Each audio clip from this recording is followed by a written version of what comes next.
years and years. Hey, let's I could go into, lots of details about how I met Ciaglia and how many years we were working together. But I'll just say I got a bit choked up on my way here because the GPS took me right by his house, and pretty much our regular route of going for a visit and then going to Lenny's for lunch, generally with John Benoit, and we had a lot of fun doing that, and we did that right up until June this year on a pretty regular basis. So I'm happy that everybody came. We're looking forward to presenting the music that he arranged the best that we can, some of his compositions as well, and it's an honor. It was the honor of a lifetime to be able to work with Ciaglia and to get to know him and to be able to play the music that he left for all of us. But what I want to remember is while he was alive, it was such a privilege and a gift to be receiving the emails with all of the music that he gave us. Every email was a surprise. I recall Skip Healy telling me once in the 90s when John gave me a packet of music, be prepared, there's lots more where that came from. And boy, was he right. There's a lot of music coming on the regular from Ciaglia. And I feel the best that I can do to honor his memory is to make sure his music gets played. So that's what we're here to do today. So thank you, MCV, for co-hosting this with us, and now I'll give it to Lacey.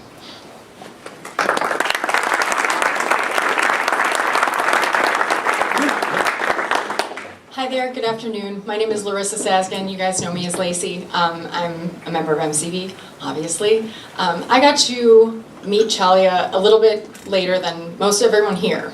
It was my first Deep River in 2007, and I was very excited. I'm sitting at the Casbah, which is extremely weird to me because I'm a classically trained musician, and I was like, I heard John Ciaglia is going to be here.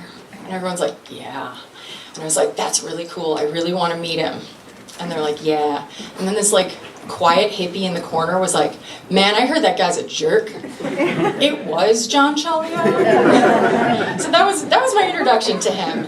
And I was really lucky to get to know him and spend a lot of time with him.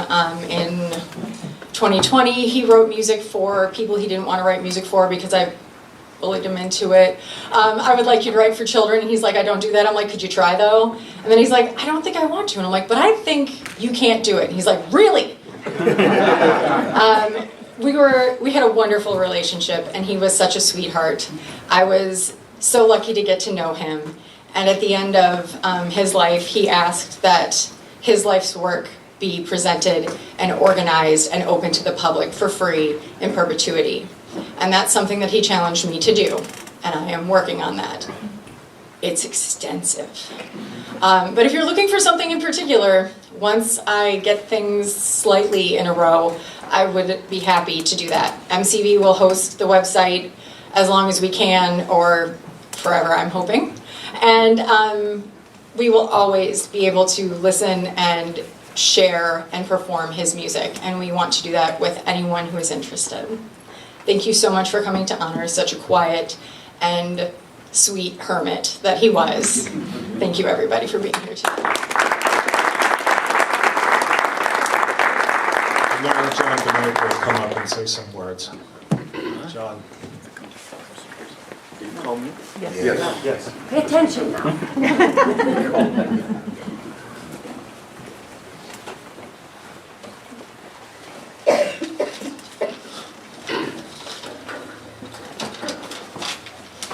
I apologize if it sounds like I'm reading, because I am. I'm just at the age where I can't remember anything anymore, so. Yeah, right. Good afternoon, and I'm really, really happy to see all who showed up today for this, to celebrate John's life and his music. I don't know about you, but so many of John's songs and arrangements provide the soundtrack for some of my favorite memories in life. John and I were not originally in the same orbit, but we became aware of each other in 1974 me primarily through some of his arrangements and his habit of whipping out his Clues Fife wherever he was on the muster field and playing some Bruce and Emmett tune. Meanwhile, I guess John had begun to hear about this up-and-comer, obsessive-compulsive up-and-comer from the old guard, and thought I might be worth checking out. In the summer of '75, we started playing through charts whenever we were at the same muster or event, and also discussed at length different technique in our approach to both the instrument and the music. It should come as no surprise to you that we both favored a classical approach. John even joined us under the F Troop banner that summer. Just a reminder, F Troop at that time was basically an unofficial old guard unit. But that summer, we competed as F Troop at the CF and DA meet, DA meet. Our stand piece included John's rather unorthodox arrangement of Devil's Flute. We didn't win, nor should we have, believe me. But that was the first of years and years of performances to come. I think the connection between John and I was truly cemented, however, when that summer we played his arrangement at Downshire. Now it's a trio, but we were just two, so we played the outside voices. But something about that, let me tell you, the music we produced was transcendent, and I can still hear it today in my memories. I truly can. That's when we agreed that we should get together to play after my planned ETS from the old guard that following September. Immediately following my discharge, while on my way home to Massachusetts, we got together at his house here in Brantford for 4 intense days of playing, listening to and discussing various composers and current musicians, and maybe a little imbibing of both legal and some illegal substances, but whatever. With the addition of Skip Healy and Craig Stopka, we became a quartet, often performing under the name American Fife Ensemble. We even recorded for CBS under that name.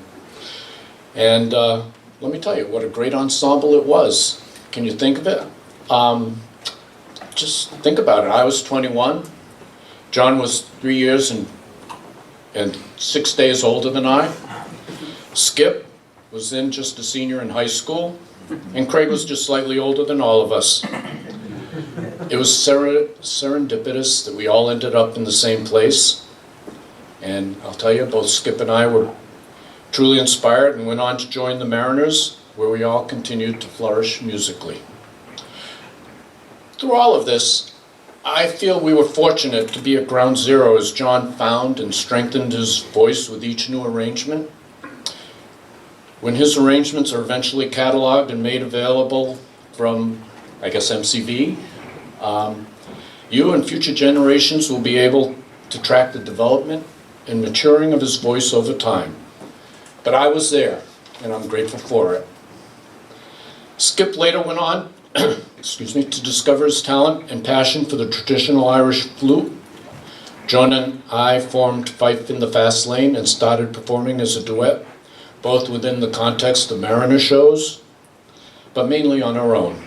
Let me tell you, some of my most sublime, sacred, and spiritual moments came when John and I were perfectly in sync and allowed the music to take hold of us.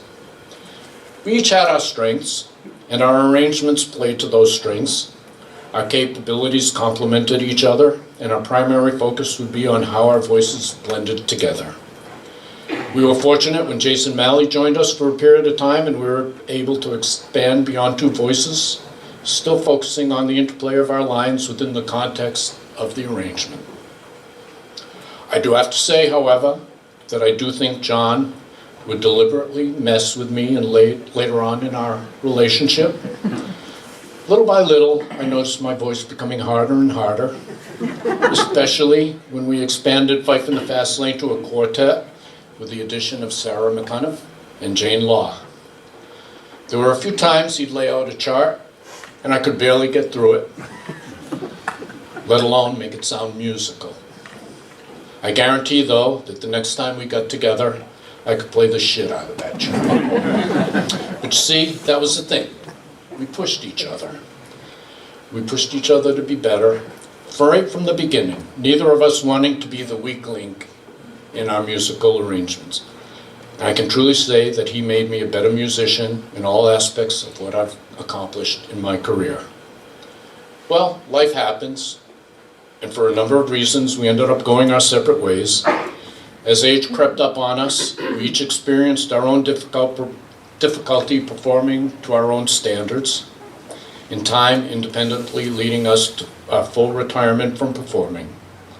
Now when we got together, we'd listen to and discuss the arrangements he was working on at the time, and reflect on who in the next generations we thought was poised to continue moving the needle forward. The good news is we both feel that the future is in good, strong, capable hands. Several young players are building on what we and others have done, and the future of fifing, the future of writing and arranging for the fife, has honestly never looked better. When John got sick with that disease that eventually took him from us, there were so many members of our community who rallied to his support. What a strong testament that so many wanted to give back to the man who gave us so much. That speaks to a life well lived. I don't know if he expressed it overtly to you, but just know that John was humbled and deeply grateful for the love that you all showed him, especially at the last fife and drum events that he was able to attend. Thank you. God bless.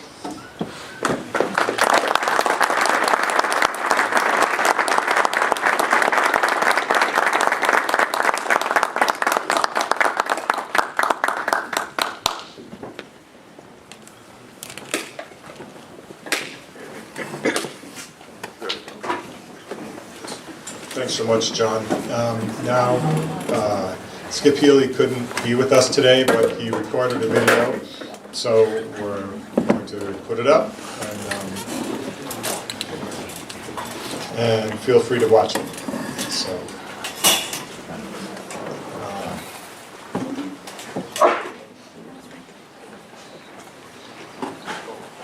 thanks, everybody.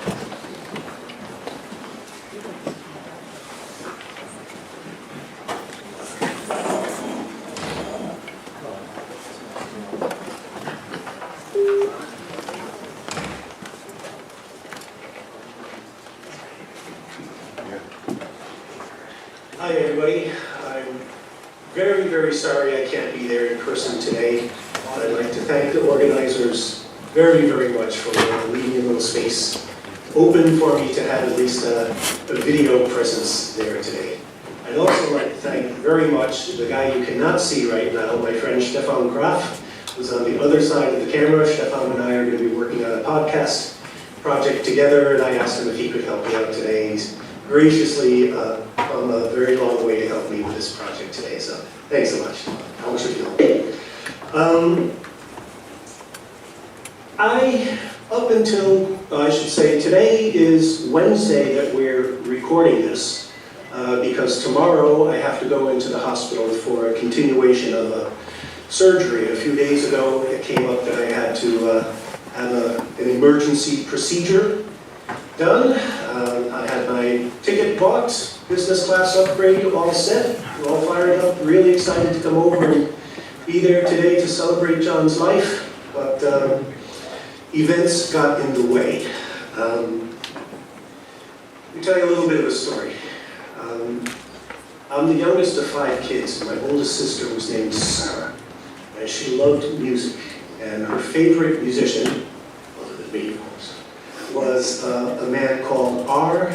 Carlos Nichols. Some of you may have heard of him. He's the most famous player of Native American flute music. He's, in fact, the man who brought Native American flute music back from the grave, basically. And a couple of days before my sister died, I went to visit her, and she said, you know, my greatest wish is for you and R.C. Nichols to meet. sometime. And I said, well, Sarah, you know, he's in this universe, I'm in that universe. You know, I hope that happens too, but you never know. She said, you never know what the spirits can do. And she passed away 2 days later. 2 days after that, I got an email from R.C. Mackay inviting me to come be the first non-Native American flute player at his Native American Flute Festival in Eau Claire, Wisconsin.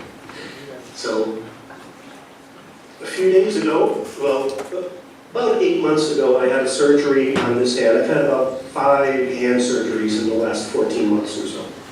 And I had an implant put into this hand, and everything went great for about 8 months. Then last week, I noticed a little bump developing over the surgical area. And the next day I woke up, and there was about a half-inch high peak there. I noticed it doesn't look good, but I'm going to go to Charlie's Day. I'm going to be there today with all you guys. That night, I went to bed, went to sleep, and in the middle of the night, I heard, "Hey, Pappy, wake up! Up!" in Charlie's voice. He and I always used to call each other Pappy. So I thought, I woke up. And sure enough, it was Charlie from the old days with the rose-colored glasses and the whole thing. And he said, "Look, I know you want to come, but you know, you got to get your hand checked out. What are you even thinking about? You got a family, you got a beautiful kid, you know. Find out what's wrong. I'm already dead. Find out what's going on with your hand." So the next morning, I took a picture. The bump was now almost an inch high. And I took a picture of it, sent it to my surgeon. She said, "Get on the next train. Come here to the Schultes Clinic in Zurich. It's one of the premier facilities in the world for these kinds of operations." So I'm very lucky to even get in there. Lord knows I couldn't afford it. But I went in, had an examination. From her to the department head, they had no idea what was going on in my hand. They said, "The one thing we do know is you're going into surgery right now." So this was 4 or 5 days ago. So they found this huge mass inside my hand. They still don't know what it is. But what had happened is this little device is in 3 parts, and the little kind of universal joint in the middle somehow started to come apart. Only the second time this has happened, apparently, in 4 years these procedures have been being done, so lucky me. But the chief surgeon was very funny. He's behind the curtain and he says, "Hello, Mr. Healy, this is the doctor." I said, "Yeah." He says, "This is quite a thing you have going in your hand. I've never seen anything like this in all my years as a surgeon. Can you please tell me what planet you come from? Because the human body is not supposed to do this stuff." So he told me if I had gotten on the plane to come over, it most likely would have ruptured and gone, and then sepsis would have sent in, and it could have gotten very, very, very bad. So thanks, John, for saying not to come.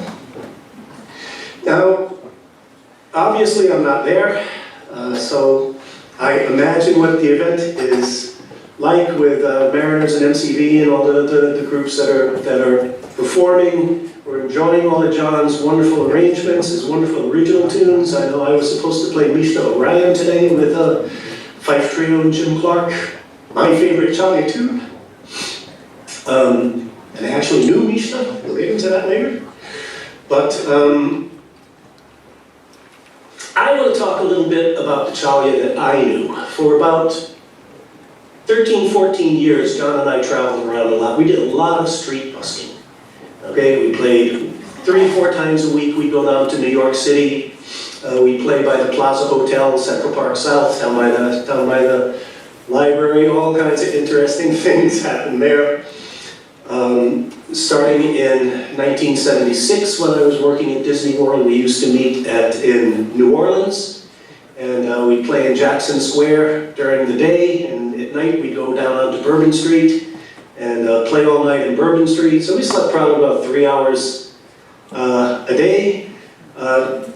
During those days, you could always stop at a truck stop and go in and buy these ultra caffeine pills that were like, 20,000 milligrams of caffeine in every pill. So we used to just eat those things the whole time we were in New Orleans. We had such great times when we were in New Orleans. One of the greatest times when we were busking there was the police union.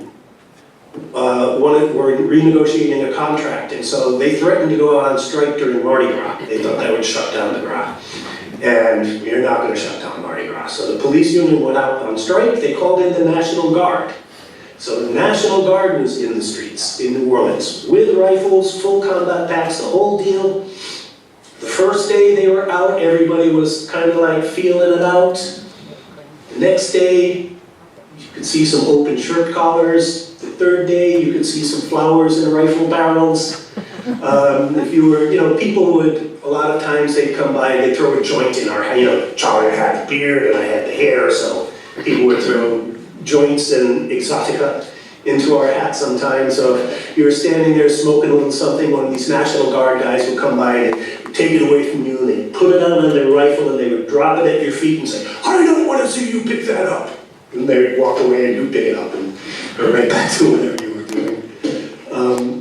We had such fun on the road, but I know the events that John really enjoyed the most was the years we played in Charleston, South Carolina at the Piccolo Spoleto Festival.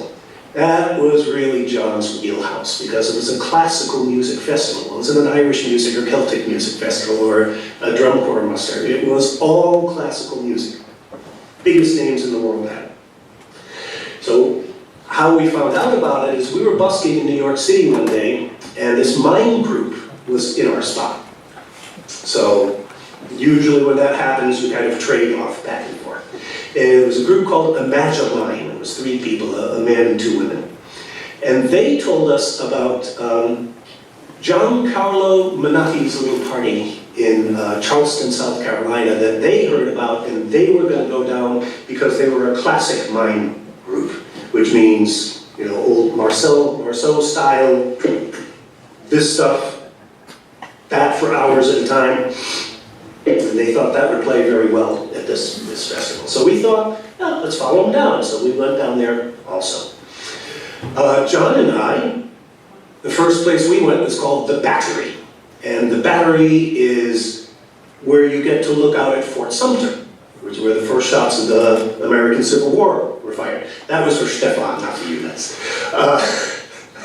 He's giving me a thumbs up now.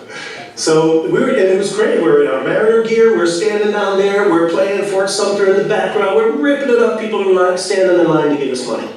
Police car shows up. What y'all think you're doing? I said, well, we're just, performing as, old school street performing. Well, y'all not gonna do that here. Why don't you go into the town and try that? But y'all better move now. And just the way he said it, now, we got the message. So we went into town and we found the Spoleto office. We went up into the Spoleto office and met the guy who was running the festival. His name was Skip also. And then we met the lawyer for the festival, who was Edmund Robinson, who became a great friend of ours. And I basically talked us into the festival. We got a permit to perform on the street, a Magellanic permit to perform on the street. So we went to this one little square, a place called the Gourmetisserie, right across from the old slave markets. And John and I started doing our thing. And we had a juggling show also at that point. So on one side, you have this, and on the other side, you have me and Ciaglia jumping around, throwing flaming pins at each other, and playing fifes at about 200 miles an hour. So, didn't work out so well for Imagine, but it worked out very well for us. They ended up leaving. There's a bit of a story to that, but I don't have all day. So it ended up with John and I being named the official buskers of the Piccolo Spoleto Festival. And it was amazing, as I say, it's a classical music festival. And we would have people come listen to us, standing off to the side. And there was, for example, one time there was a woman there who was really paying very close attention. And John saw her, and he John had this flair he could do with his eyebrows that, bang, up they went, and so I'm like, okay, what just happened? Somebody's here. We finished playing, and this woman came over and started talking to us. And she was talking especially with John about the harmony. She said, I really like the this and the that, and well, it was really interesting how you're doing those things. And John said, okay, are you a musician? She said, no, I'm just a singer. And John looked at her, and again, lost. The eyebrows went. He said, are you Maria Callas? Mishna, that's me. So one of the most famous singers in the world is standing next to us, listening to us. And it's somebody who really came from John's world, so that meant so much to him. And we had, from the Los Angeles Philharmonic, basically all of them came by and stood there listening to us and talking with John about, the formation of the chords and the this and the that and the other. And so he was just in his element. I was just so happy for him. And so we would do our combination of Fife duets, and then we play some Irish music. I had the uilleann pipes with me and flutes and everything. We'd do that. And then we'd be, throwing, pins and balls and everything back and forth. It was just a great time. And I'm so sad we didn't have, pocket telephones, pocket cameras and everything back there. Because John and I never got to see what it looked like. Nobody ever filmed it, so there's no history of all of this stuff except my memories of it, And before he died, the last time I saw John, last contact I had with John was at the Jaybirds Day last year when John Benoit and I were brought in along with other great musicians from Drumwood. But I was talking a lot with John that day, and he had said in emails to me that my favorite time was always going to Spoleto. My favorite time playing with you was at Spoleto. And he said that one more time at the company hall. And I said, why? He said, well, obviously it was a classical environment, and, I was kind of in my element there. He said, but it just really surprised me. He said, for me, it was a little look into what your world must be like. Because you're the one who's running around doing concerts with all these major Irish players and this and that, and appreciative audiences. He said, He said, this just must be what it's like. That's just so cool, and I'm so happy to have been able to share that with you. He said, that was just the most fun I ever had in my life, and it was the most appreciated I've felt, because I have people like, these people coming up to me and talking to me about our stuff. So it wasn't just jigs and reels for a change. I had mentioned about also how we used to play in New York. I'm going to close out with this little story here for you.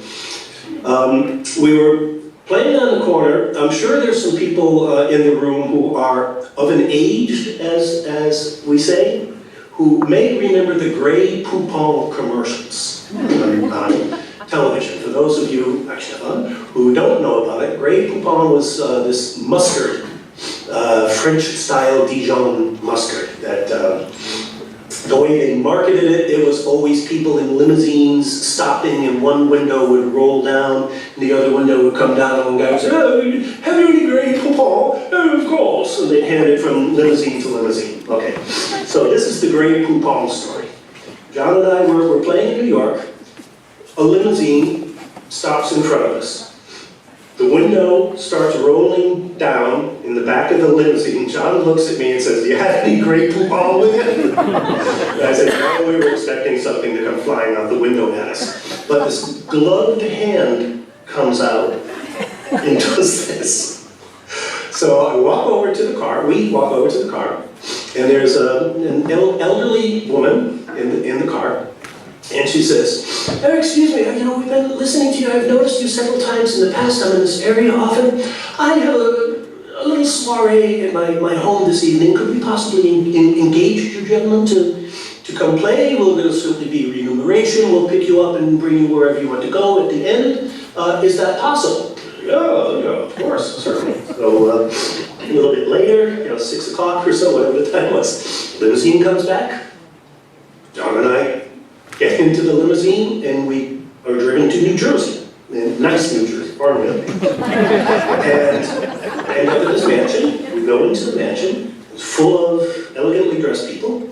And it turns out this is the upper crust of Broadway society. Is at this bar. All the big singers, dancers, performers, composers, arrangers, everybody is there. The Grand Dame, it turns out, was some, famous financier of Broadway projects and things. So John and I do our thing, we do our little show, everybody likes it, everybody's standing around talking, and we're in this one little group of people. And I don't remember exactly what led up to this, but John and I were there was a gentleman there, a couple other people, and they made a joke about, can you play so fast and juggle at the same time? And so we played the clank, we played the Clouds Reel that we used to do on one hand on the Fife with the Mariners and juggle 2 balls. And we stopped, and there was a little applause, and this one person says, oh my God, that's like rhyming orange. And I just looked and said, oh, that's easy, orange. Silence. Absolute silence. I looked over at John, he looked at me, he said, well, Pappy, you did it this time. I said, what did I do? He said, well, apparently you just did the impossible thing. You just made a rhyme for orange. Standing in front of us was Stephen Sondheim. Stephen then wrote a song rhyming orange and orange. And it was heralded as the first person to ever do that. And Ciaglia took such delight in, he actually cut the clipping out of the newspaper from the New York Times that had that story and said, see, Pappy, screw it again. So, I hope you enjoyed these couple of stories and this little. Look, John was such a huge personality, had such a huge mind. I mean, he was fascinated by anything you could never master. He knew so much about wine, he knew so much about trees. He knew so much about so many things just to know them.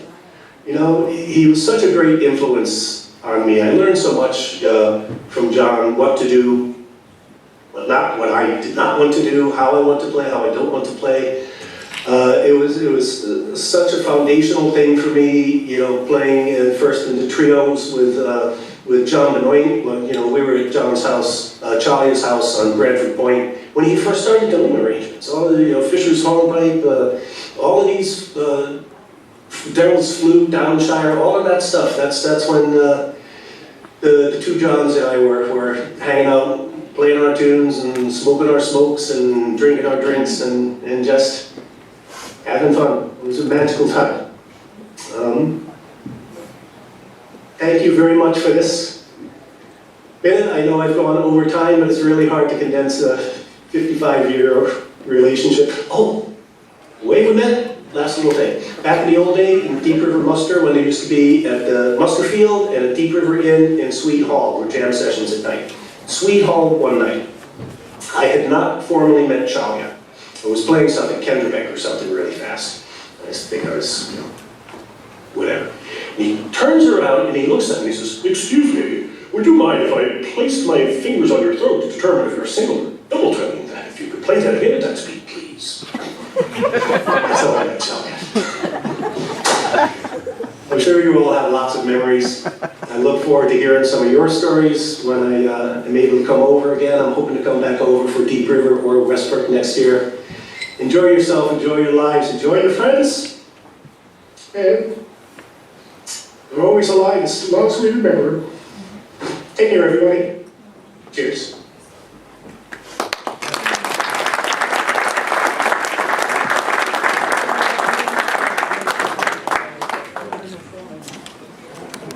And now, Mr. Joe Mooney, could you come up and bring Stony Creek with you?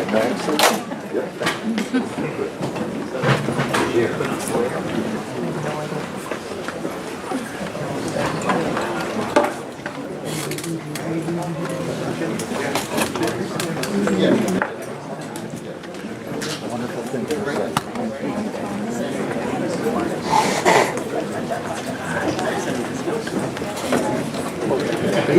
afternoon, folks. My name is Joe Mooney. My remarks will be brief. I really can't remember exactly how it happened, but John, back in the day, it was Ciaglia, is how we pronounce his name, and we were corrected along the way. It was John Ciaglia. But John, Jimmy Neely, Craig Stopka, and Dave Mauser all came down to Stony Creek back in the probably late 60s, around 1965 or so. And Louis Lavassa probably recruited him out of the Branford High School band. John was very talented back in the day and a handsome man. And he went to school with my sister, and I can remember him.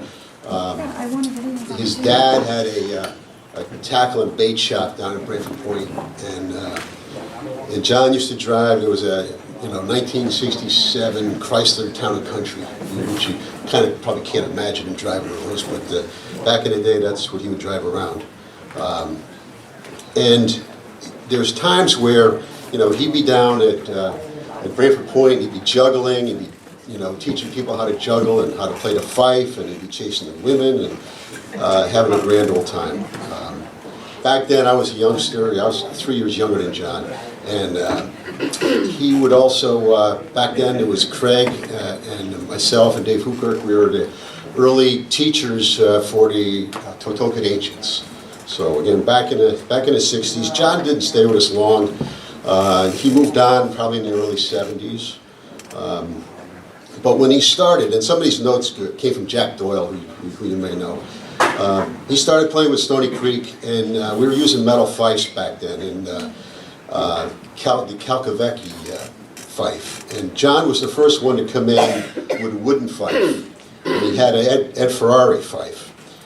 Jackie Doyle also said he brought down the Roy Seaman McDonough model down to Seaside Hall back in the 70s, and actually, a lot of the core members were playing that after John left.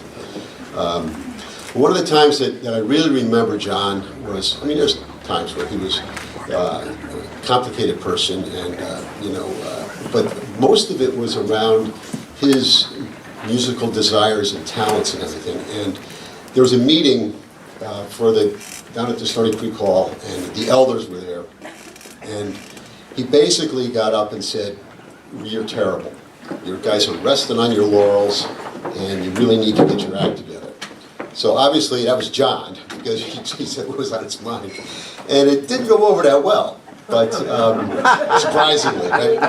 But the thing is that after that, we, back then the fifers, and I'm a bass drummer, and I think I learned one or two songs and rudiments down there, and then I was left on my own for many years. But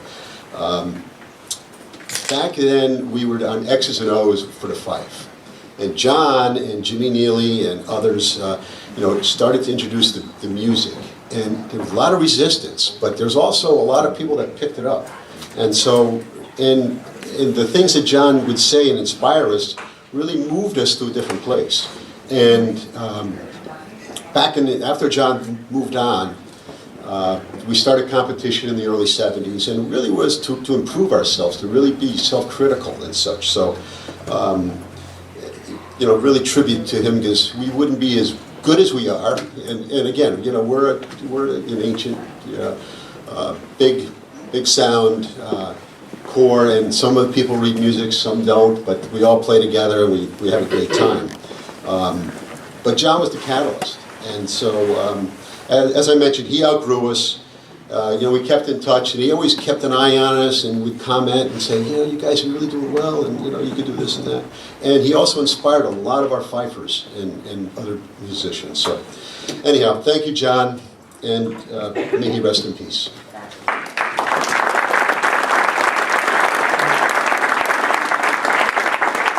I think with that, the creek is going to come up. We're going to play a couple songs, and then just carry on from there.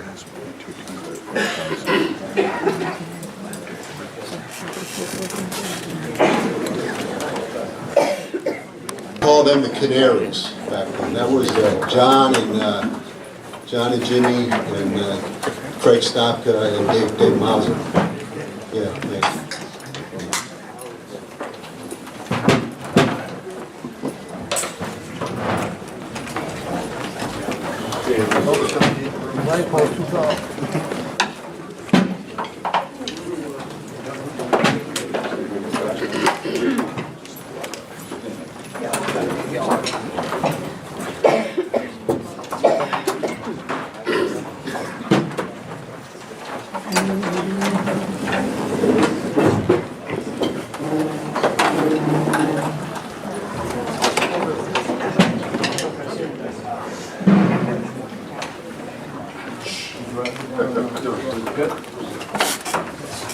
You did a company, you can do it here.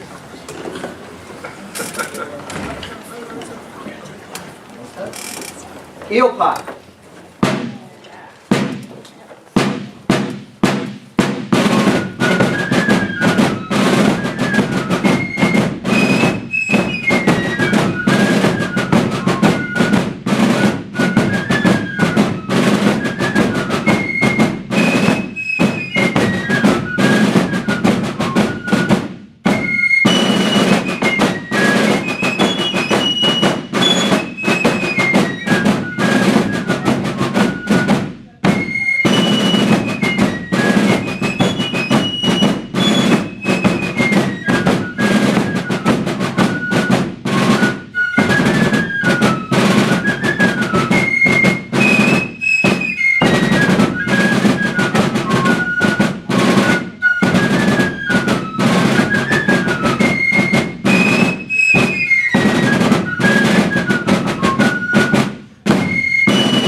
City Guard.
Wild Mountain Pond.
Erin's own.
That's all.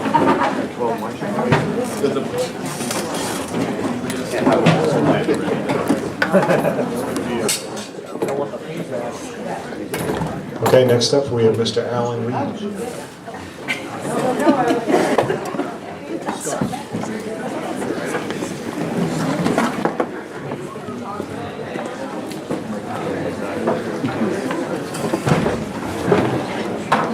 First, I bring sad news that Jim Neely couldn't make it today, but he did send his regards and wishes that he was here to see all of his dear friends and those who grew up with Ciaglia as well. I also have a message from Peggy. What's Peggy's last name? Anyway, she and John Ciaglia wrote an obituary some time ago, last year, I believe, and I'm going to read that out to you. But I'm going to kind of bridge the gap a little bit between where Ciaglia's life left off with Fife in the Fast Lane and today's modern cooperation with Greg Bacon. And the biggest part of that happens to be this representation of the Casbah here, which I'm sure most of you who knew what that's all about. Nancy Pierce and a few others, John and myself, decided that sitting around a candelabra in the middle of the muster field just wasn't going to be big enough. So Pierce and I got into a competition to see who could bring the fanciest decorations next time, set up the canopy tents and all this. It became a kind of a spot where people could get together and discuss things that were sort of non-denominational. And Scott Mitchell pointed this out to me years ago now, saying that this area, the Casbah, was not affiliated with a specific corps. It didn't have the traditions of you have to know somebody in this corps before you can go to their tent. Anybody and everybody could gather in.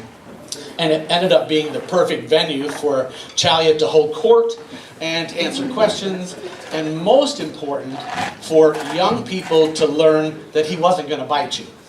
He was such an imposing figure, everybody absolutely revered him. Oh, Ciaglia, walking on the field. But to have the Casbah set up so that he could sit around, talk to the young people, those young people would mature and bring more young people over to meet him and talk to him and just have, it was a great place for convivial discussion of all sorts. Part of what we did a lot of in the early years of the Casbah, which started in 2006, so you can do the math for that, it's 18 years, something like that. Part of it was we would get together and play flute ensemble music on the Fife, which for a lot of us, including Ciaglia, this ties in with his classical upbringing and his desires for classical music. And we would just sit down and play duets if there were 2 people, and trios if there were 3 people, or 6, or 12, or quintets if we had 15 or 20 people gathered around the Casbah. There's a picture that's floated around Fife and Drum Friends' Facebook page with a green canopy tent shining green light onto about 12 or 15, maybe 15-year-olds, maybe 12-year-olds. I think Jay Healy was involved in that, and a number of people in this room. But that was the kind of thing that Ciaglia just loved. Later on in years, some of those guys would get together, bring a music stand and a book over, and play for Ciaglia as he sat in the Casbah. It literally became the place for Ciaglia to become and interact with the wider Fife and Drum community. He didn't affiliate with the corps. He did occasionally wander around. He'd go to the jam session or not, but everybody knew you could probably find Ciaglia sitting under the Casbah. So that's where, and for the past several years, Ciaglia said to me, I wouldn't be going if you weren't building this to set it, because it was comfortable, and he had had lots of pain at that point, or he was not feeling like very strong. So it was nice to have a nice shady spot, coolers of drinks around, being fed, that kind of thing. So, but that's the tie-in. I had met Ciaglia right after I joined the Old Guard in 1975. I got out just about the time Mumford was getting, or I got in about the time Mumford was getting out. So the torch had to be passed to someone. But Mark Bossy was my instructor, and Mark introduced me to Ciaglia way back when, and that was around exactly the time that John had started writing all of these strange arrangements. He wrote the Street People songs, he wrote the harmonies to Downshire and Devil's Flute around that era. So he got a chance to hear us perform or to play out some of the charts that he had written and not really heard. He didn't have the benefit of electronic playback that we have today. So, but that was Ciaglia, and that was 45 years ago or 48 years ago, and I see a lot of familiar faces around this room. Now, Peggy Fraser Ballantyne was Ciaglia's dear friend from long ago, and I'm going to read what she has sent to me concerning this. Like I say, she and Ciaglia had gotten together, I want to say a year and a half ago, and wrote this because, well, let me read it to her. Peggy writes, "The following was written by my friend, I hope, Peg Fraser Ballantyne, a fifer formerly with Monotony Minutemen of Arlington, Massachusetts. She currently lives in Minnesota and is sad not to be able to be here, but feels fortunate to have been able to visit John a bunch of times in the past couple of years." She says this: "John Ciaglia was a dear, dear friend of mine who I met ages and ages ago in the Sudbury muster. It was a chance meeting. I knew nothing of his history or his musical skills. I saw him as a fun, interesting person, and we instantly became friends. On that first night of our meeting, we stayed up until sunrise, talking and talking by the light of the campfire in the shadow of the Wayside Inn." Everybody here knows that place, too. "The conversation continued for many of the next 40 years at musters and via mailed letters, phone calls, internet, and texts. For the last few years, we spoke or texted daily. A few years back, when he was slowing down, I suggested that we write down a bit of his history to be shared after his passing." I somehow just have a hard time seeing Ciaglia saying, "Oh yeah, let's write about that."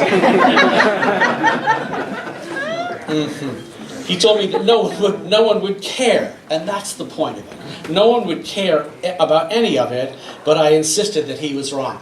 He was so self-effacing. He did not, I don't know if he said it to himself inwardly or what, but he never thought of himself as a giant in the fife and drum world. And all he had to do was open his eyes. But he told me that no one would care about any of it, but I insisted he was wrong. So many people knew or knew of Ciaglia, but parts of his life were a mystery, and I'd like to share a bit of that. So here goes. John Ciaglia was born in New Haven on April 3rd, 1951. One of 3 children. He spent most of his life in, this says Branson, but I think that was auto-corrected from Branford, Connecticut. He grew up playing the fife and was a member of the Stony Creek Fife and Drum Corps. At the age of 18, he won the Northeastern State Championship. In 1969, he joined the Ancient Mariners. John attended Wagner College in Staten Island, where he studied music. He continued his studies at Lindenwood University at St. Charles, Missouri, and at Yale. In 1974, John wrote his first arrangement for fife. He then went on to write well over 1,000 more. Much of his work has been published or recorded, some hasn't. A couple years back, when I was at his house looking for something for him, I came upon a pile of his unpublished arrangements, just strewn into a drawer and forgotten. Yeah, his filing system. We got all that, by the way. That's awesome. Yeah. Up until the last couple of months, he was still writing, which gave him immense satisfaction. I can vouch for that as well. It was the working with Greg Bacon for these last couple of years really was like an elixir to prolong his life. It gave him a purpose in life, and even though, again, he would not admit it as much, it really did him well to do that. He considered his music to be his legacy. Professionally, John was a great teacher of fife and over the years taught countless corps and individuals. In addition, he served as a sales representative for Slocum & Sons and later Coastal Wine and Spirits. He loved helping customers, and his knowledge of wine was nothing short of astounding. Scotch, wine, grappa, and all of the above, every bit of it. It wasn't unusual to see a line of people waiting to speak to him about wine. I witnessed this myself. This line included many noted food and wine celebrities whom he knew personally. John traveled extensively for work and pleasure. Once a year, he would visit wineries in Europe. Other trips found him busking on street corners all over the world, as Skip mentioned. 1,000,000 years ago, he invited me to busk on those same corners with him. Sadly, I was unable to and have always regretted missing out on what was sure to have been an epic adventure. One of John's very favorite repeat trips was to Fastnacht. He loved every single aspect of that festival. John had many passions which he voraciously threw himself into.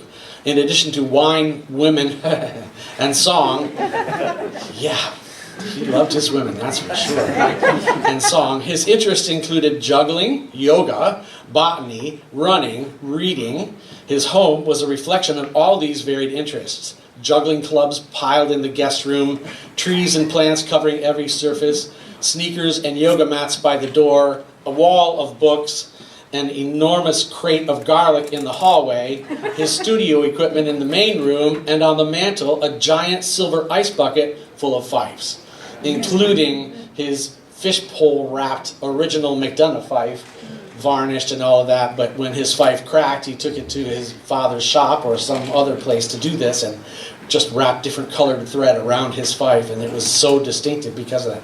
In fact, isn't that it on the picture he's on the board there? He loved the news, cooking shows, and would listen to classical pieces hundreds of times, picking up on subtle nuances. I know he was a huge fan of Lang Lang and of Yusha Wang on the piano. He would show me play hours of these performances. Unbelievable. He had virtually no interest in contemporary entertainment and was unfamiliar with most popular music, television shows, or movies. In fact, he only remembered seeing one movie in the last few decades when he was dragged there by a friend. John was a self-proclaimed hermit and quite shy. However, he loved to converse with others who shared his passions. His vocabulary was unbelievably extensive. If he came upon an unfamiliar word, he would learn it, remember it, and use it. I studied literature in college, and yet I was forever saying, "Ciaglia, what the hell does that word mean?" Or, "I think I remember that word from the SATs." His sophisticated language was tempered by self-deprecation and, depending on the company, occasionally salty adjectives. John lived a very full, passionate life, a life completely on his own terms. He was a unique, gifted, and irreplaceable treasure. His passing leaves an enormous hole in the fife and drum community and in my heart and our hearts. Although he may have left us, his spirit lives in his music, which will live on forever. Thank you, guys.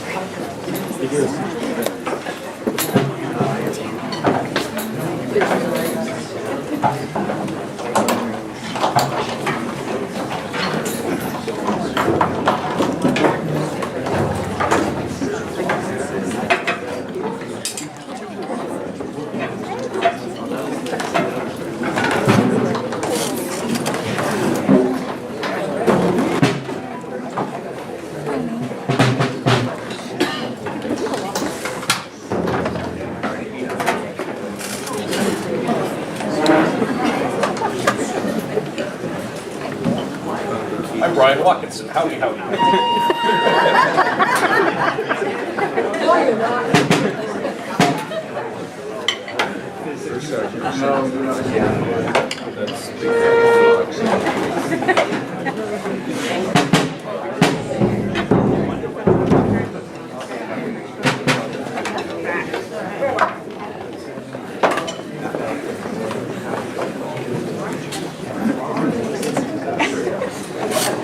We're going to start with a full group piece. In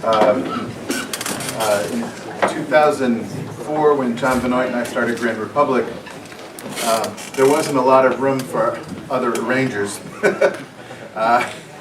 And then we came across this little medley, and we both agreed it was screaming for the Ciaglia treatment. We like to think of it like the Michael Caine medley. It's just very cinematic, and I'm really glad that Ciaglia could contribute to the history of our group. And after that, we'll play some other things.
going to join the Great Grand Republic Fifers on a piece composed by John Benoit for Basil Fashnacht, and it's a great arrangement done by Ciaglia. So.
Okay, Mr. Clark. Now we're going to play a few pieces from the Fife and the Fast Lane project, with Jim Clark playing drum, and Sarah McCunniff and Jane Law on fifes, and myself.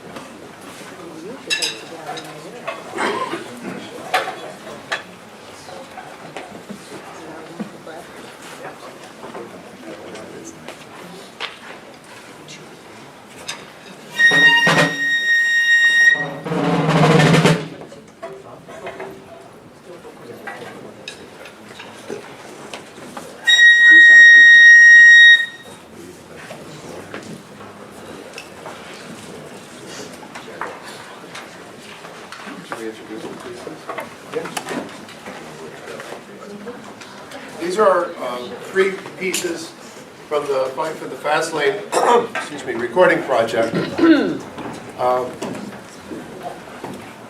think I will tell you one important story that shows a different side about John when we're through playing, but I think we'll get through these pieces first.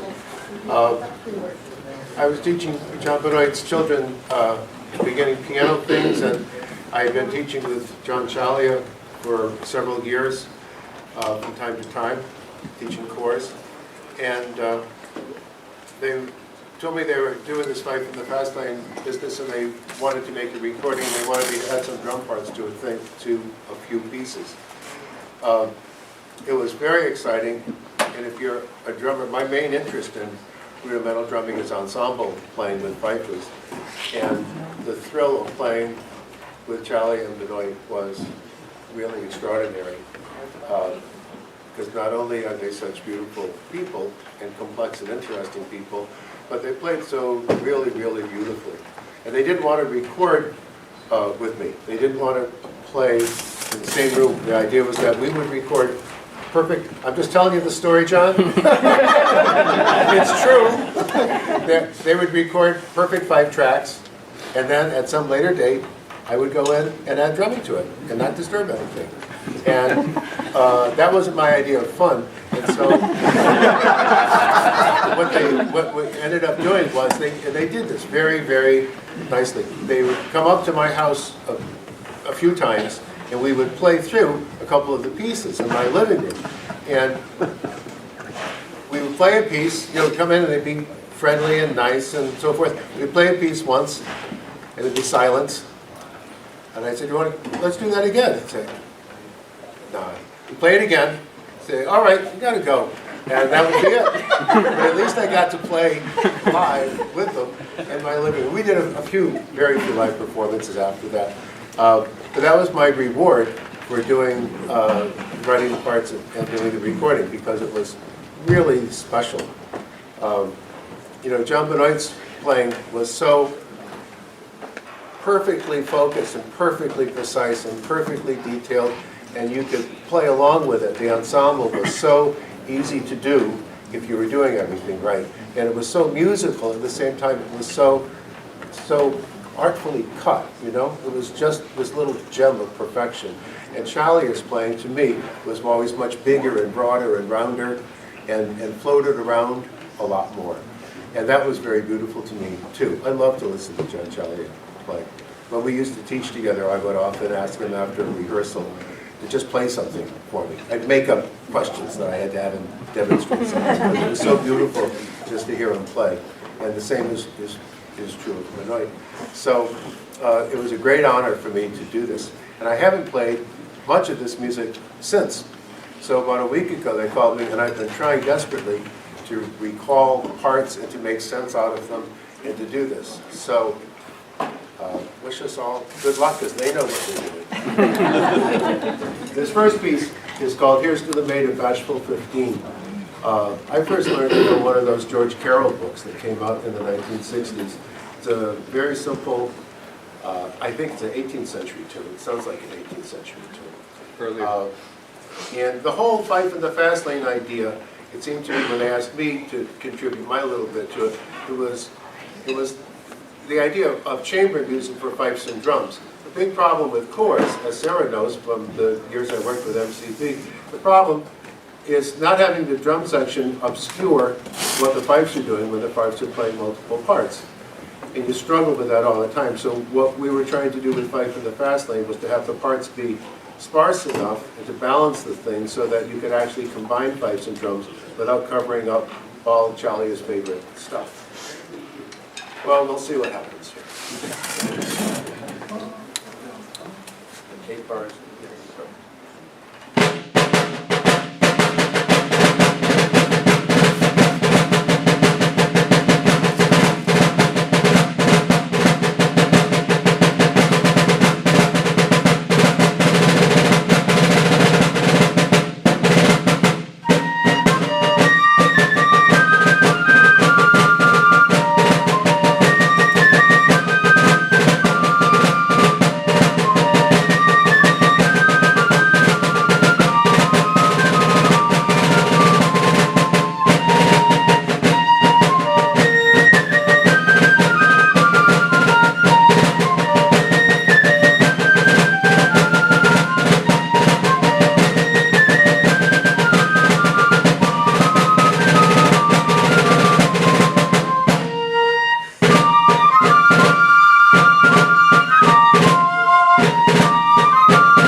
Melodies that John wrote that he was happy enough with to let out in public.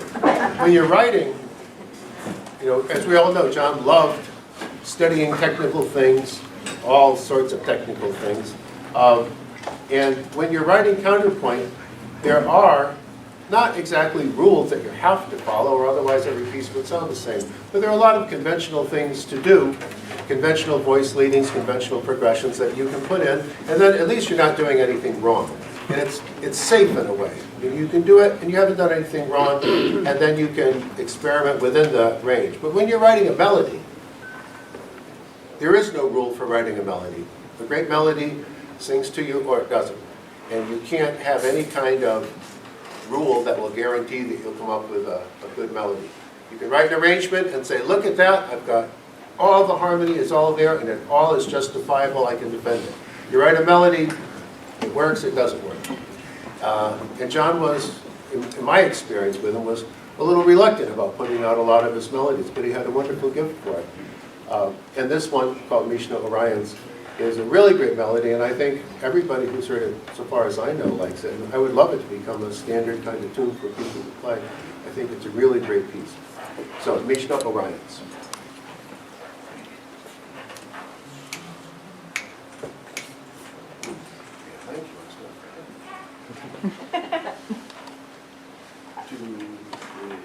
Go.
that, go home and learn it.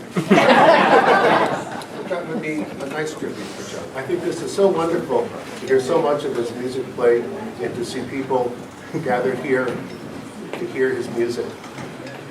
Because he was really serious about it in a really beautiful and loving way. A very, very dedicated musician.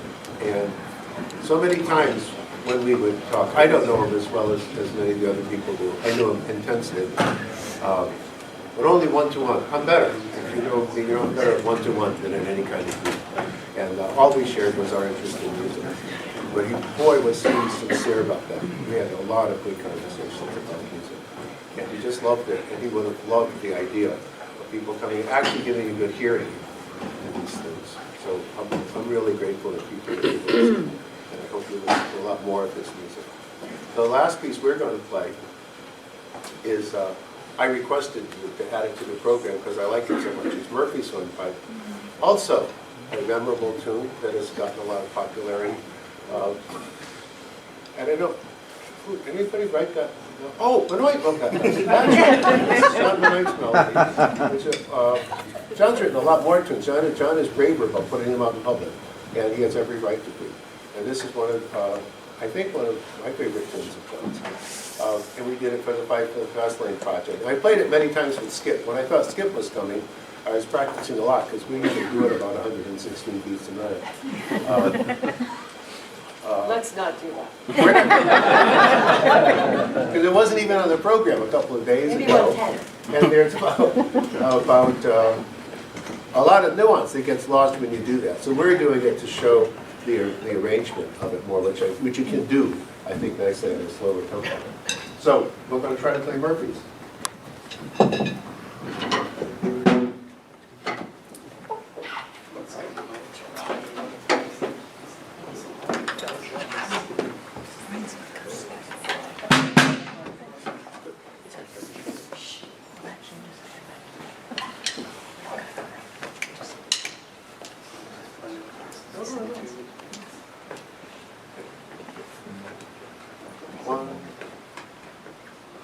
One, two, three.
Absolutely. I want to tell, I do want to tell one John Ciaglia story. I know that I'm not going to go on and on, but I will, as John knows, I will go on. It's very embarrassing. If this wasn't important, I wouldn't do it, because I am embarrassed. I know people make fun of me all the time. But I'm going to do this anyway, because it's important to me. I taught chorus with John for a few years in the late 70s, early 80s. And we were struggling along, you know. I hear a lot in later years, when I started to teach MCV especially, there was all this sort of John Ciaglia voodoo. You can only call him by his last name. He's this magical, you know, hermity genius, all that kind of stuff. But when we were young, we were just guys trying to make a living and trying to pursue the music that we loved. And we were both children of the 1960s. And in the 1960s, there was a lot of credit given to people trying to do creative things and artistic things, and that was considered a really worthwhile thing to do. Looking at things as a way just to make money, it wasn't looked up so so grandly at that point. You know, you're doing something, it's creative, you love it. Oh, good, that's a good reason to do it. And so John and I were, you know, from that world. And we were teaching junior corps, and ancient drum corps was a lot bigger than it is now. The Deep River Muster would be going on, of course, would still be going on stand at dark on the third Saturday in July. There were corps everywhere, most every town around here, just coming down the river, every single town I can name the corps that was there at that point. And so one of the ways that John and I were making livings was to teach these corps, and that seemed like a big thing to do. There were these great people in the generation before us, you know, McDonough and McElhaney and Jimmy Douglas on the fife, and all the great drummers who I admired so much. And it seemed like that we were part of this big movement. So we were teaching corps together, and it wasn't working out quite that way. Things were different. And John and I had very exalted artistic standards and things we wanted to produce, we wanted to teach people. And, you know, junior corps, nice parents who aren't musicians want their kids to play Yankee Doodle and get through a Memorial Day parade. It's not the same thing. So we were teaching the Deep River Juniors, and we were both running out of money, which was typical for us at that point. This is before Ciaglia was all in the wine business and all that stuff. And he was busking and he was teaching corps, and I was doing sort of a percussive equivalent of those things. And we were talking, we used to talk for a couple of hours after rehearsal every week. Everything I know about the fife, except for a few things I picked up later from John Benoit, everything else I learned from Ciaglia, standing around after rehearsal asking him questions, or just letting him go. It was great. And so we were both in trouble, and Ciaglia said to me, "There's another side of John that I think I wanted you to hear about." So John's in his late 20s or something like that, and he said to me, "Don't worry about it. I've got this under control. We're going to talk to the management, and we're going to get a big raise because we deserve it." And this wasn't arrogance. This was real life. And I said, "Oh, John, you know, it's a drum corps. They don't want to pay us anything." And he said, "No, I grew up around here. I know these people. This is going to work." And he really, you know, he had worked so hard. He was such a good musician. I loved listening to him talk about music, and we discussed classical music all the time. And I loved to hear him play, and he really knew what he was teaching. He was really trying to teach those beginning fifers at a very high level. And he said, "This is worth something." So the next week, we had a meeting with the management of the drum corps. And we're sitting in this little room at that elementary school where the parade in Deep River used to start many years ago. And Ciaglia let go and told them what he thought. He said, we are real musicians. We are teaching your children. It's not just teaching them to play Yankee Doodle to get through a parade. We're teaching them about intonation. We're teaching them about phrasing. I'm teaching them about proper breath control. James here, he always called me James. James here has studied classical percussion. He can teach them nuances of touch and phrasing, polyrhythmic possibilities that are, you know, beyond just playing a few rudiments and playing halftime. And your children are getting a kind of musical education that they wouldn't be getting if we hadn't studied so hard. And to study so hard takes time, and we have to get paid so that we can continue doing it. I hope this makes a tiny bit of sense to you. It's very important in my life, and it was important in Ciaglia. So we got through, Ciaglia got through this. I didn't say a word. And we got through that, and they looked around. It was quite silent in the room, and somebody mumbled something, and we got out of there. And the next week, we got a $5 a week raise, which was not enough to do us any good. And Ciaglia and I kept talking after that, and I said, "John, you know, every week we would talk for a couple hours. Middle of the winter, didn't matter. We would talk till 11 or 11:30 every Tuesday night." And I said, "John, why don't you go to graduate school and get a doctoral degree in theory of composition? And then you can do the kind of work that you like to do, and there's credit for it in that world. You know, there's a job for you, and you can do something with it." And he said, "No, I don't want to. I am the world's greatest fifer," or words to that effect. "And I write for the fife, and this is my work and what I do. I don't want to go and be one of those guys getting through my graduate theory classes." And the point of that story is that then that's what he did. He kept doing that, and shortly after that, he ended up getting involved with all the other things that he did, the wine business and all that stuff. And he stuck with that, and that's what he wanted to do, and he did it for a long time. And it wasn't so easy. You know, by the time I was teaching MCV, it was all this, you know, Ciaglia mystique and certain, you know, there's a whole kind of aura around it and stuff. And that's nice, you know, to have a little aura around you. I don't know, I never liked that part of John's persona. But, you know, I could see that was something. But he didn't need that. He was really, really pure. And when nobody was going to pay him to teach, and nobody really wanted his arrangements, and he was just the crazy guy at the muster field who played faster than everybody else, he kept doing it because he loved it. And he really, really, really loved it and pursued it. And that's a really worthwhile thing for an artist to do. And John was a real artist. He really loved his art. And I always loved it when I got a chance to talk to him and see that in him. And we had a nice relationship because he respected me. I was very glad he did. And I respected the heck out of him. He was a beautiful, beautiful guy. And now you can all laugh at me for telling the story too long, but I'm glad I did. Thank you very much.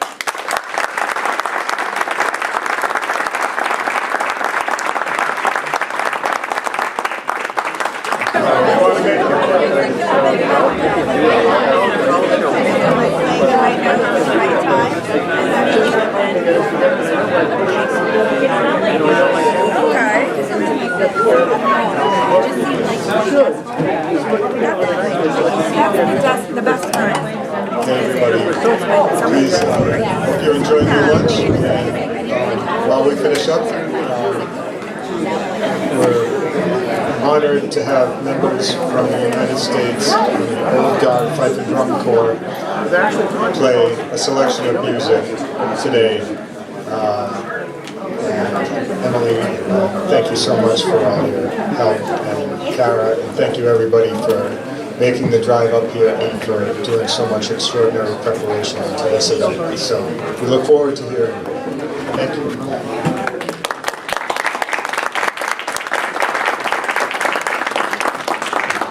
I'm not going to use the mic. Can everybody hear me? Yes. Okay. So my name is Kara. I've been playing the fife for about 20 years now, and well, over 20 years now. And my first experience with John Ciaglia was when I received a copy of the Fifes in the Fast Lane little duo book with the Paddy on the Handcart and Sailor's Hornpipe in it. And I got that, and I didn't know how to play it, but I listened to it. And then when I went to Deep River Muster the next year, I was like, I've heard all about this John Ciaglia and this John Benoit guys. Like, where can I want to meet them? I want them to sign my little handbook. And they're like, oh yeah, go, they're over there somewhere. And so I went over and I told John I was going to throw him under the bus. I was like, my name's Kara, will you sign this book for me? And he was like, get lost, kid!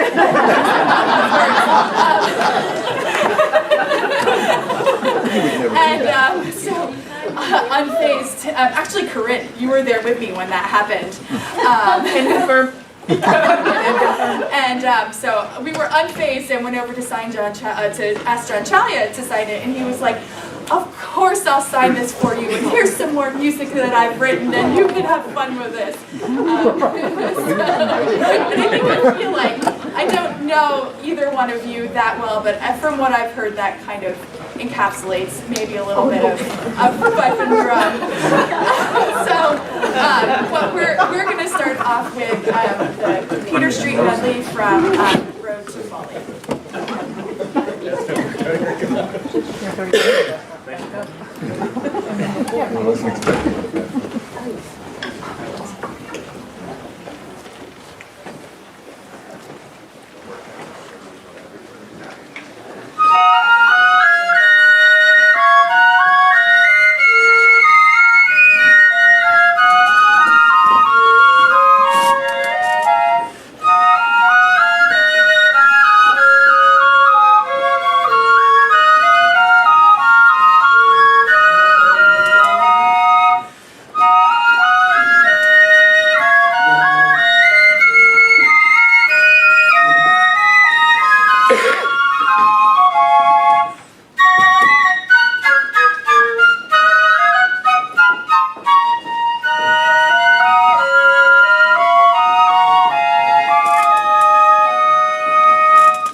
Hello, everyone.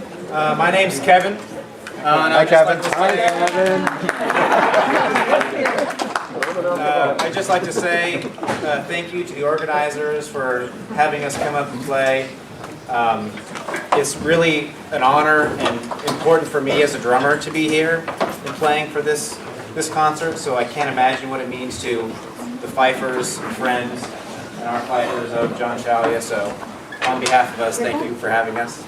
The next thing we're going to play, if you're familiar with the Fife Alive album, you'll know the tune Castle Kerry, as played in that album, drum arrangement by Mr. Scott Mitchell.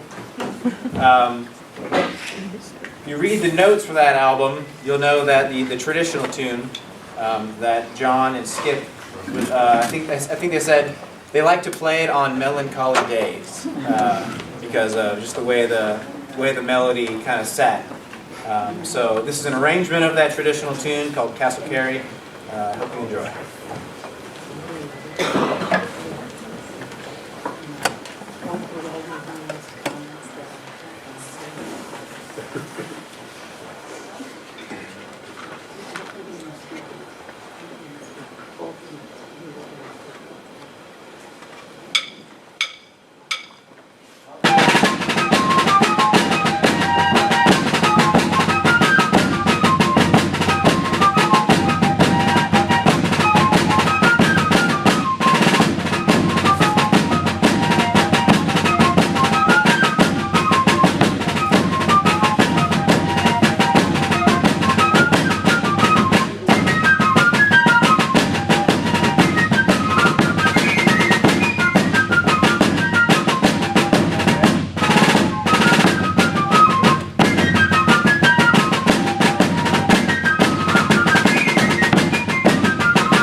Hello, my name is Chris. So, the next piece we got is Little Rita, seemingly one of Ciaglia's lesser played works. I've been in the corps for about a year, so I've been involved in fife and drum period for about a year. And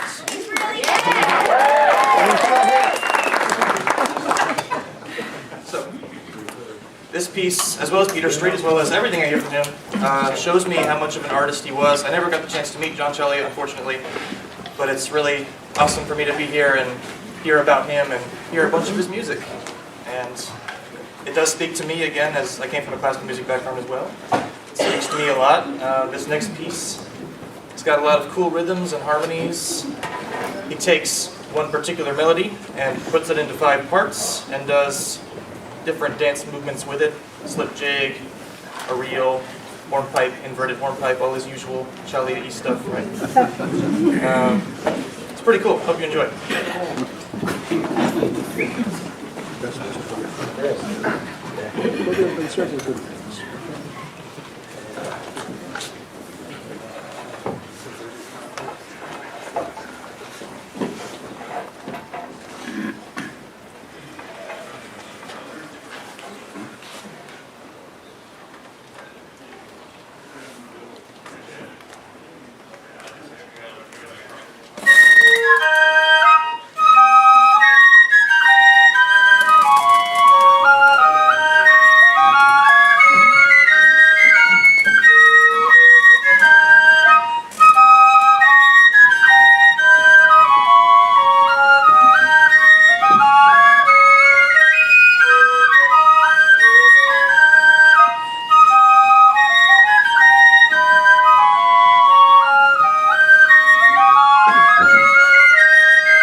Ciaglia.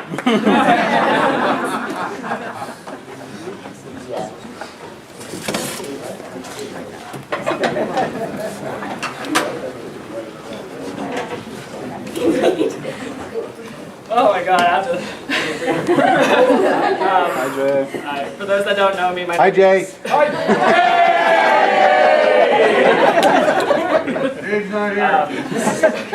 For those of you that don't know me, my name is Jay. I've been playing Fife for 16 years, which is a while for me.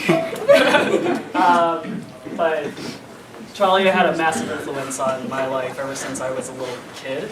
I remember going to the Casbah many times during Westbrook and Deep River, and just sitting there and reading through charts that Greg Bacon and John Ciaglia put together. And one of my favorite memories is actually from a photo that's up there, is a bunch of us from what we consider the next generation of fifers and drummers got together, read through his charts, and I remember him sitting there looking at us and going, And for me, just getting a from Ciaglia was one of the biggest compliments I think I could have. So when I heard the passing of Ciaglia, it deeply affected me. And like many of us in the community, music is our way of expressing who we are and really connecting to each other. So one way that I had to cope with the emotion was sitting down and actually arranging something, connecting me to Ciaglia in the way that he would write things and using some of his same counterpoint and same melodic movements throughout different lines. And that was one of the ways that I felt like I could connect in some ways, but I know I could never do justice to what he has done for the community and what he has written. So this is just only my little tribute to him, and I hope you all enjoy this tune, Westering Home.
Who are you? My name is Emily. Hi, Emily. And before we close our program, I just want to highlight our bass drummer as well, Nathan. We didn't introduce him. Hi, Nathan. So the last piece on the program is very special to us. This is a piece that the group who is also very close to us, the Old Guard Corps, who we happen to admire, they commissioned this piece from Greg Bacon and John Ciaglia. So it's called Cedar and Birch. I hope you may have heard it before, because we love to play it. It's really special to us, but if you are unfamiliar, basically, Mr. Bacon, who we are so thankful that he collaborated on this project, composed every melody that you hear in this piece from scratch. So I would love to share the full program notes, which please come up to me afterwards and I can send you his lengthy description of every single tune with a different tree name and what it symbolizes and all of the meaning behind the trees that surround the tidal basin down in DC. But basically, this piece came out of kind of struggling to be together after the pandemic. We were collaborating in 2021 about the piece, and the theme of the piece is really togetherness and hope, basically. The founding tree names, Cedar and Birch, they correspond to being hopeful kind of symbolism, basically. So we were very, very honored that John got to hear this piece. I was actually looking on my phone just before we got up here at the last correspondence that we had about this piece, because we did share the video that we made with him. And we were so honored that he appreciated it. You know, me and my, desire to always get better, I said, I know there's so much we can work on, and he acknowledged that, because he said, we always have stuff to work on, but please be happy with what you have, and it is really nice. And so we're very honored that he got to see it and to hear it. So we will close with this piece, Cedar and Birch, in memory of John Ciaglia.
Well, thanks everybody. I hope everybody enjoyed the fantastic lunch.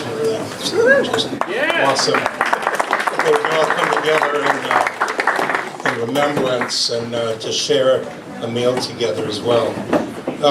Imitation is by far and away the greatest form of flattery. I made this comment several months ago when I first heard of John's passing. And if those of you who aren't in my immediate gravitational pull of friends never saw that post, I wanted to just share a little bit of it again. Up until February of 1984, I didn't know what a fife was. I thought it was something that they played on the Bugs Bunny show on Saturday morning. I had no idea. I should turn in my Rhode Island accent because of that. But I had no idea. And then I heard the old guard at a St. Patrick's Day performance down in Savannah, Georgia, and I was transfixed. It changed everything for me. And through a crazy couple of happenstances and good fortune, I was able to transfer out of the unit that I was with, and I was accepted into the fife line of the old guard, Fife and Drum Corps. I think sometimes musically we all have these aha moments. First time we figure out how to breathe properly. For fifers, that orifice to edge relationship that makes the sound of your tonality so much clearer. For me, it was hearing this fife and drum corps, one of many, I should say. And I heard them play, and it just changed everything. I started learning a new instrument, and that was awesome. A few years later, I got out, came back into civilian life, but before I did, I was also introduced to my first fife and drum corps muster. And Alan Reed and Dave Knoll and Scott Redfield, if he were here this afternoon, would tell you they dragged me up to Westbrook kicking and screaming. I kind of had my fill of army a little bit at that point, in that moment, but I went up to Westbrook and immediately just fell in love, as they knew that I would, with the whole scene. And one of the things that I was exposed to with this lovely little instrument that we used to play Yankee Doodle and Road to Boston was John Ciaglia and John Benoit as Fife in the Fast Lane. And it absolutely, to this day, it absolutely blew my mind. I've played classical music on the flute. I've been exposed to jazz. I was a student at the Berklee College of Music right out of high school. I've got a little bit of a background. I can hold my own in a conversation. But I heard these two playing, and I was absolutely transfixed. After I left the service in 1986, my friends, Alan Reed and Scott, got together and we went on stand and did a little show, and the announcer wanted to know what we should be called. And I said, I don't know, why don't you call us Fifes in the Breakdown Lane? Imitation is by far and away the best form of flattery. So we did this, and over the years, in those early, the mid to late 80s, it became something of a little bit of a fixture every now and again. And that trio morphed over time. It certainly included Tishka Muskow, Bill Hart, several other musicians as well. I wrote a book. Some people like it. Some people were inspired by it. And I'm happy that I was able to do it.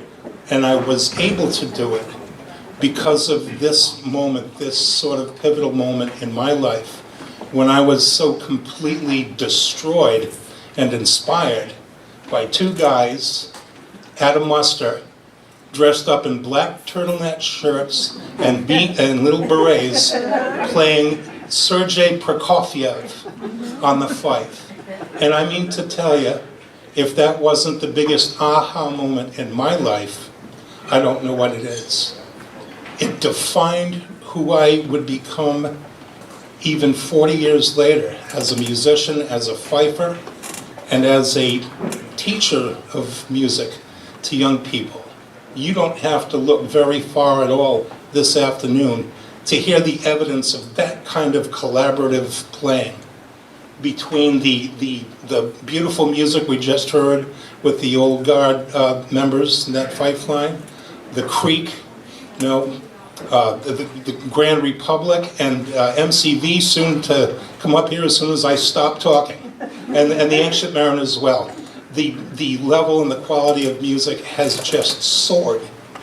And I want to believe that so much of that has everything to do with the influence that these two gentlemen imparted to us all those years ago, and that we can then take in our own ways and pay it forward to the younger kids who are just chomping at the bit and producing some wonderful music of theirs as well. So, John Ciaglia, God bless you and thank you. John Benoit, I love you like you were a brother. Thank you.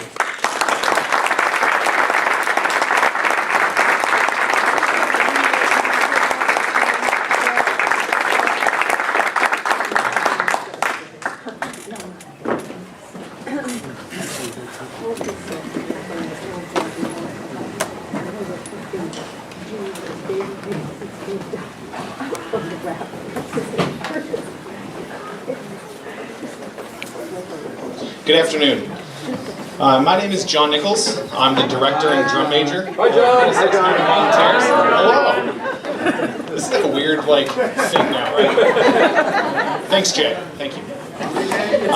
So I'm honored to be here with all of you this afternoon to celebrate the memory of our dear friend John Ciaglia. There's only one thing, well, two, but really one thing that man loved more than good wine and good food. We all know it was good music. And we're going to attempt to highlight this by picking arrangements that he collaborated with MCV and other like-minded folks throughout our hobby. And it's hard. Where do you start? He has such a huge impact on our entire genre of music and has written for over 30 years of our 40-year existence in MCV. Right? Where do you start to pick? And so the answer for us is we're going to start with Red House. Originally from the banks of Allen Water, colloquially known as the Green Album, this album and tune specifically has certainly influenced large swaths of current and past members of MCV and was even the song that first intrigued PJ. 30 years ago. 100% true.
Mandala from the Bacon-Ciaglia collaboration book, Rose of the Winds, was one of the few tunes that Ciaglia ever mentioned liking out of his entire catalog of works.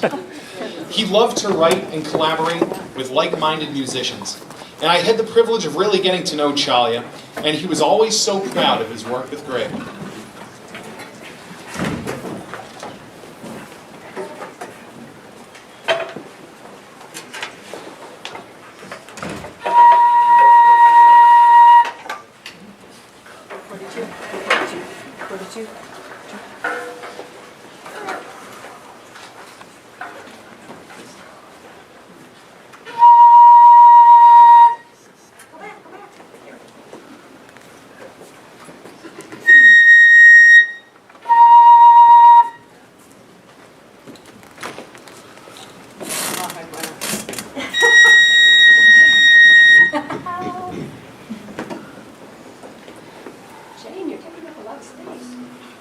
It's a Ciaglia chart.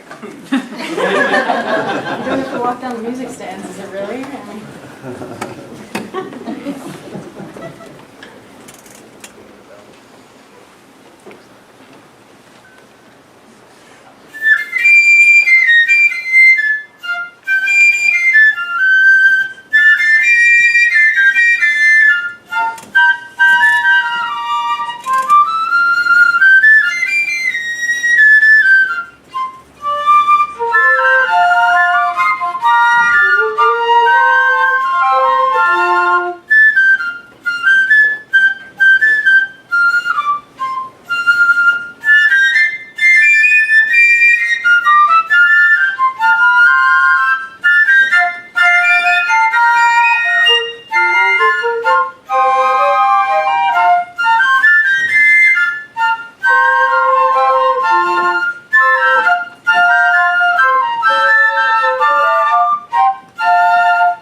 John had a way of writing that could really tell stories through his tone painting.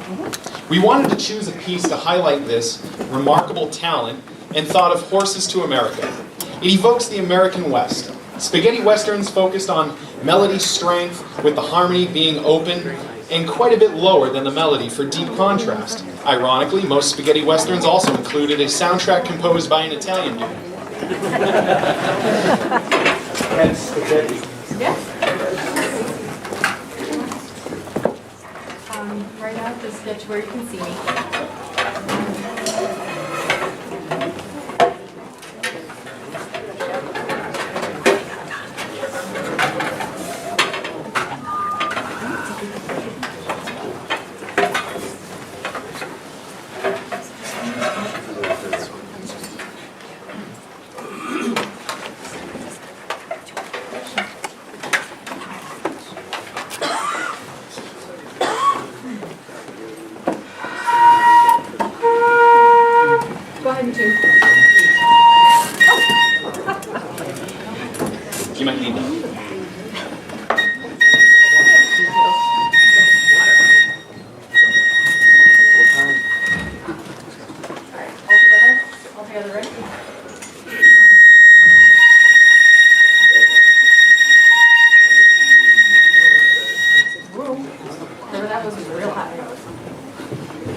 All right. 15th Massachusetts Quickstep is certainly a longtime favorite and exceptionally recognized as MCV flavor.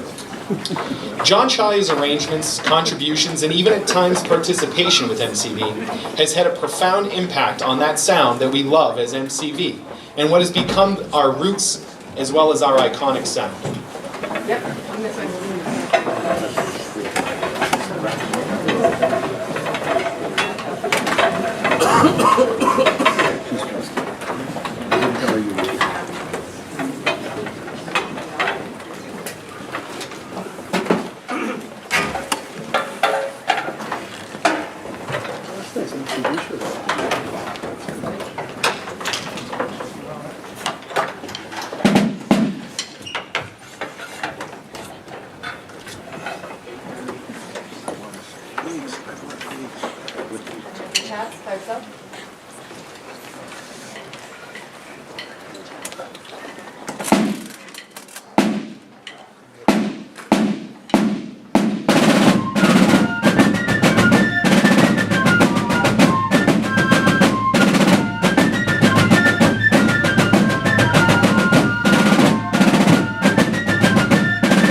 Road is a traditional maritime reel set. Yeah. It is wonderfully straightforward, but in all the Ciaglia wrote with a little twist that always makes it enjoyable to not only hear, but to play.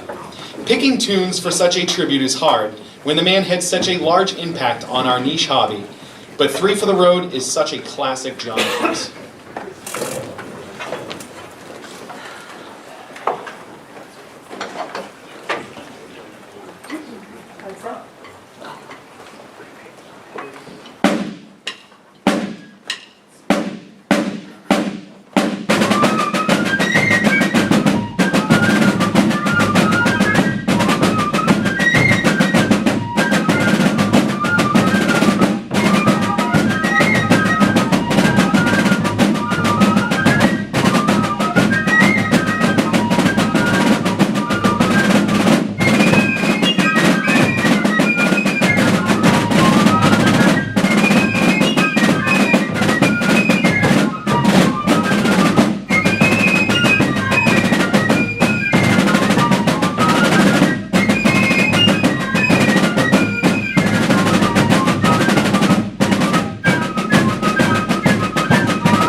Tappit Hen. What a special thing to be able to pick up again. Again, it's another rolling set of reels, but to not be outdone becomes reimagined into a bluesy ragtime tune with Old Joe. With Ciaglia's writing, do not ever get too comfortable, as there's always these little nuggets to keep you on your toes. It's what we love and hate about him at the same time. There was always a little more that always brought a chuckle or a smile to your face.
And for all of you to coming out and celebrating such a wonderful man the best way that we could, by playing some killer tunes that he would want us to continue to play as they are in fact his legacy.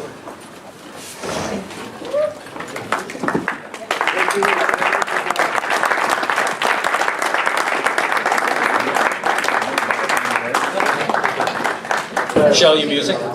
And one of the interesting things that we haven't talked about a little bit today is how, you know, Ciaglia would say it's an archaic instrument. What we're doing is an anachronism. And yet, over all the years, you know, those drinking conversations that happened at the Casbar, he said, you know, I'm never going to be the technician that John Benoit was. And I'm never going to go out and I'm going to reinvent myself every night to be the performer that Skip is. And so I know that what I'm going to leave behind is I'm going to leave behind as a composer. And that's what we're all here. We've all got a different take on it. We're all doing our thing. It's absolutely amazing, and we appreciate it. And also, the different instruments that we're all playing up here tonight, he also spent years trying to develop different fifes to deal with all of the different things that came up over the years. So it's fascinating to be able to hear and see all of that. And we had somebody playing a keyed modern flute on the end, right? And PJ's going to play one of the big fife. And so it's all fascinating stuff. So, thank you.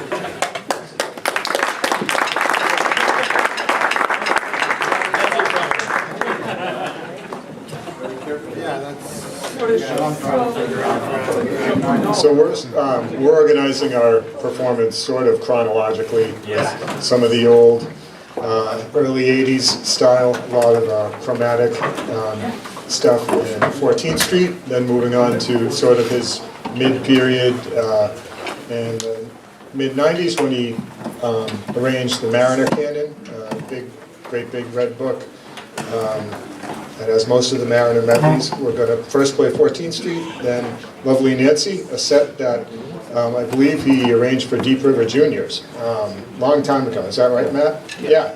But it's pretty great. And then after that, Bonham Richard, and then a piece written by Greg, arranged by Ciaglia, called The Last Grand Chorus, which is the piece from his, I think, the first collaboration book with Greg. Yeah, and it was the title of the book, and it's the last piece in the book, and there are words to it if you have the book, and if not, we can get you a copy of the words. And, anyway, and then we'll have all the Mariners. And then after that, a piece from the last book that he did with Greg called Sides of Iron, which is another 4-part fife arrangement.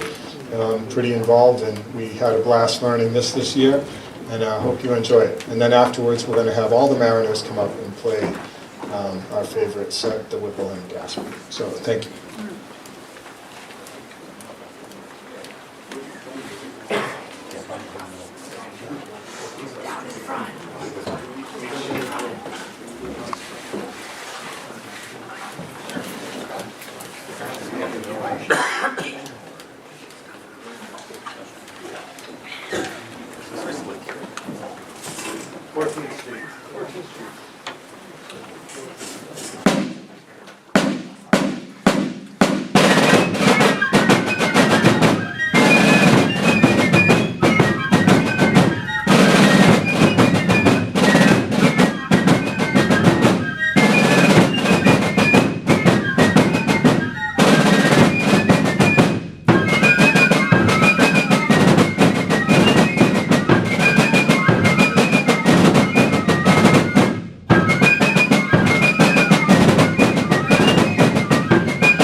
we stand for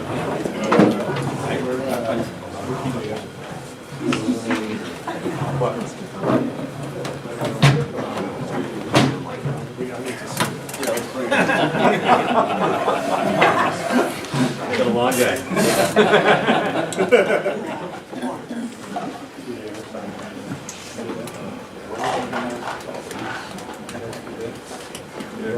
Really? That's okay. You thought it class? It's mostly in my head.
sides?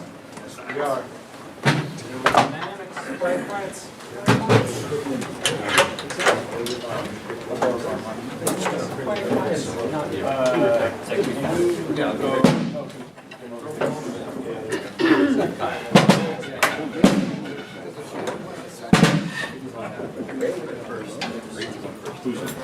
You're on first, right?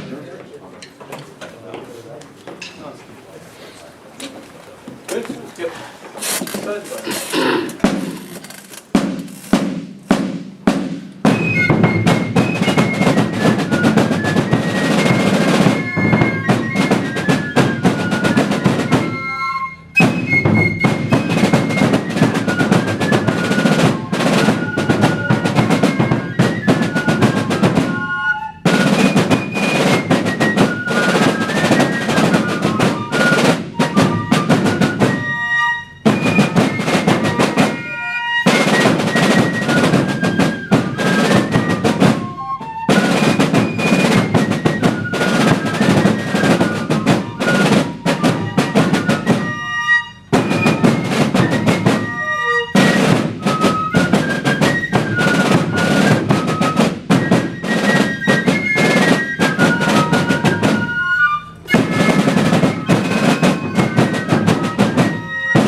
here. Get your whatever up here.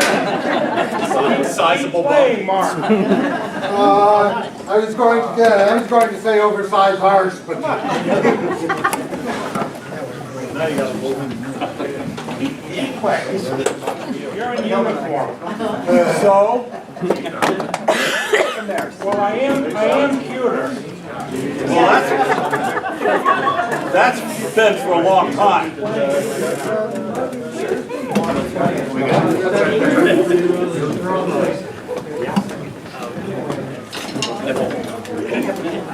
You want to argue the better? We're going to be one.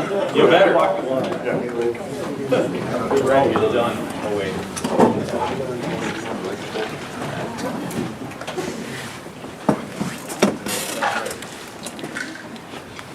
What's he doing? Yep. Good to go? Yep. Hey, you guys are good. Wow. We even know what we're playing right now. That's good.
a less parts part. Yeah.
Yeah, just to get your mind on it. Sometimes you have to just like, you can obsess. As I never used to do, and all of a sudden I'm very familiar with it.